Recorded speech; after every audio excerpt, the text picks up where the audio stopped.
அன்பான நேயர்களுக்கு வணக்கம். இந்த 2025ஆம் ஆண்டு மீனராசிக்காரர்களுக்கு சாதகம் என்ன பாதகம் என்ன என்றதை பார்க்கலாங்க. இது ராசி பலன் எதுக்கு பார்க்குறோம்னு பார்த்தீங்கன்னா, பின்னாடி வர கஷ்டத்தை முன்னாடியே தெரிஞ்சுக்கிட்டு ஏதாவது ப்ரிகாஷனாக ஸ்டெப் எடுக்கலாமா அப்படிங்கிறதுக்காக தாங்க முக்கால்வாசி ராசி பலனே பார்க்குறோம். இப்போ பார்த்தீங்கன்னா 7 சனியில் 2 வருஷம் மீனராசிக்காரர்களுக்கு முடிஞ்சிடுச்சு. அடுத்து மார்ச்சுக்கு அப்புறம் ஜென்ம சனி வரப்போகிறதுனால சில விஷயங்கள் முன்னேற்பாடாக செஞ்சு வச்சுக்கிறது நல்லதுங்க. நம்ம சில விஷயங்கள் கெட்டதுல இருந்து தான் நல்லதை தெரிஞ்சுப்போம். அதே மாதிரி தாங்க ஜென்ம சனியும் பணம், காசு, வேலை, உறவு இதுலெல்லாம் எப்படி சில விஷயங்கள் விட்டு கொடுத்து அனுசரிச்சு போகணுங்கிறத சனி சொல்லி கொடுத்துட்டு போவார். அப்படிதான் நம்ம எடுத்துக்கணுங்க. இப்போ தங்கம் எப்படி பார்த்தீங்கன்னா அவ்வளோ ஹீட்டையும் தாங்கி அதை உருக்கி அதுக்கப்புறம் தான் நகையா மாறுதுங்க. அது மாதிரிதான் உங்களுக்கு ஜென்ம சனி வந்துச்சு அப்படின்னா மனப்பக்குவத்தை கொடுப்பாருங்க சனி பகவான். வாழ்க்கைங்கிறது கஷ்டமும் நஷ்டமும் நல்லது கெட்டதும் கலந்தது தாங்க.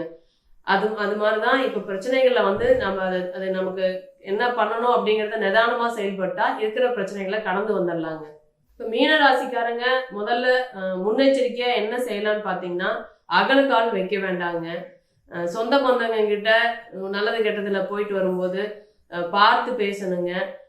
அப்படியே அவங்க ஏதாவது சொன்னா கூட விட்டு கொடுத்து நிதானமா சரி ஓகே அப்படிங்கிற மாதிரி நம்ம பிரச்சனைகள் எதுவும் கோமா எதையும் சீரியஸா எடுத்துக்காம கடந்து போறது நல்லதுங்க. ஃப்ரெண்ட்ஸுக்கிட்ட பார்த்தீங்கன்னா கடன் கேட்காம முடிஞ்ச வரைக்கும் கேட்காம இருக்கிறது நண்பர்களை காப்பாத்திக்கலாங்க. அதே மாதிரி பெருசா மியூச்சுவல் ஃபண்ட்ல அந்த மாதிரி எதுலையாவது இன்வெஸ்ட்மெண்ட் பண்ணி இப்போதைக்கு பண்ண வேண்டாம் அந்த 2.5 வருஷத்துக்கு. அதே மாதிரி நண்பர்களை நம்பி எந்த தொழிலும் பண்ண வேண்டாங்க. உறவினர்களோடு சேர்ந்து பண்ண வேண்டாம். அதே மாதிரி ஒன்று போட்டால் இப்போ இன்வெஸ்ட்மெண்ட் பண்ணால் 10 மடங்கு லாபம் வரும்னு யாராவது சொல்கிறாங்க அப்படின்னு கேட்டு எந்த புதுசாகவும் எதுலையும் இறங்க வேண்டாங்க. இளைய பருவத்தினர் காதல் பக்கம் போக வேண்டாங்க. அதே மாதிரி கணவன் மனைவிக்கிடையே பார்த்தீங்கன்னா கணவன் யார் என்பதையும் மனைவி யார் என்பதையும் இந்த ஜென்ம சனி புரிய வைக்குங்க. ஒருத்தருக்கு ஒருத்தர் விட்டு கொடுத்து போனீங்கன்னா பிரச்சனைகளை சமாளித்து வெளியே வந்துடலாங்க. 50 வயசுக்கு மேலே இருக்கிறவங்களுக்கு பார்த்தீங்கன்னா உடல் ஆரோக்கியத்தில் முக்கியமாக பார்த்தீங்கன்னா கை வலி, கால் வலி, மூட்டு வலி இருக்கிறவங்களுக்கு உடற்பயிற்சி செஞ்சுட்டு வாங்க. ஓரளவுக்கு கட்டுக்குள்ளே இருக்குங்க. அதே மாதிரி ஆரோக்கியமான உணவு எடுத்துக்குங்க. ஹெல்த்தியாக இருக்கிறதுக்கான எல்லா பாசிபிலிட்டிஸும் இருக்குங்க. இளைய பருவத்தினர் பார்த்தீங்கன்னா இப்போ வேலையில் ப்ரெஷராக இருக்கும், ஸ்ட்ரெஸ் இருக்கும், மேனேஜர்கிட்ட பெரிய அண்டர்ஸ்டாண்டிங் இருக்காது. அந்த மாதிரி இருக்கும்போது கொஞ்சம் அவசரப்படாமல் வேற வேலைக்கு எங்கேயாவது போயிடலாமா அப்படிங்கிற மாதிரி பண்ண வேண்டாம். இருக்கிற வேலையை எக்காரணத்து கொண்டு விடாதீங்க. பொறுமையா நிதானமா வெயிட் பண்ணுங்க, ஹேண்டில் பண்ணுங்க. பிரச்சனையை சால்வ் பண்றதுக்கு என்ன பண்ணலாம்னு யோசிச்சுட்டு சால்வ் பண்ணீங்கன்னாவே இருக்கிற பிரச்சனை கொஞ்சம் கொஞ்சமா கட்டுக்குள்ள வந்துருங்க. ஸ்ட்ரெஸ்ஸோ ப்ரெஷரோ இருந்தா கூட தேவையில்லாம கோவத்தை காட்டாம இருக்கிறது நல்லதுங்க. பார்த்தீங்கன்னா 2025 2026 மீனராசிக்காரர்களுக்கு ஜென்மசனி வர்றதுனால அதையும் மனசுல வச்சுக்கிட்டு கொஞ்சம் எதுவா இருந்தாலும் அவசரப்படாம பேசும் வார்த்தையில நிதானமா பேசுறது ரொம்ப நல்லதுங்க. இப்ப பாத்தீங்கன்னா ராகு பயிற்சியில ராகு 7ல இருந்து 6க்கு வருவாருங்க. கடனோ நோயோ கட்டுக்குள்ள இருக்கும். ஒருவேளை லோன் போட்டிருக்கிறவங்களுக்கு கூட பாத்தீங்கன்னா ஜென்மசனியே நடந்தா கூட ஓரளவுக்கு நீங்க பிரச்சனை இல்லாம கட்டி முடிக்கிறதுக்கான வாய்ப்புகள் இருக்குங்க.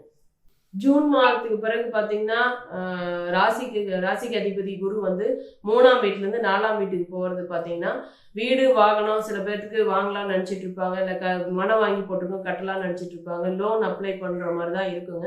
அதுவும் டாக்குமெண்ட் ஒரு தடவை 2 தடவை சரி பார்த்து வீடு கட்ட ஆரம்பிக்கிறது நல்லதுங்க.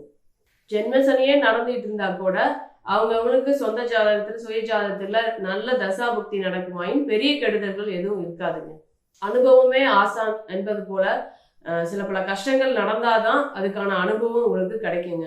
எது நல்லது எது கெட்டது எந்த இடத்துல விட்டு கொடுத்து போகணும் அப்படிங்கறத நல்லா புரிஞ்சுப்பீங்க. இதெல்லாம் ஓரளவுக்கு நம்ம தெரிஞ்சுக்கிட்டாவே வாழ்க்கையில எவ்வளவு பெரிய கஷ்டங்கள் நடந்தாலும் அதை கடந்து வந்துடலாங்க. ராசி பலனே வருமுன் காப்போம் என்பதற்காகவே. அதனால பணம் விஷயத்திலையும் உறவு விஷயத்திலையும் நம்ம முன்னெச்சரிக்கையா நிதானமா நடந்துக்கிட்டாலே இந்த 2025ஆம் ஆண்டு மீனராசிக்காரர்களுக்கு நல்ல விதமாகவே இருக்குங்க.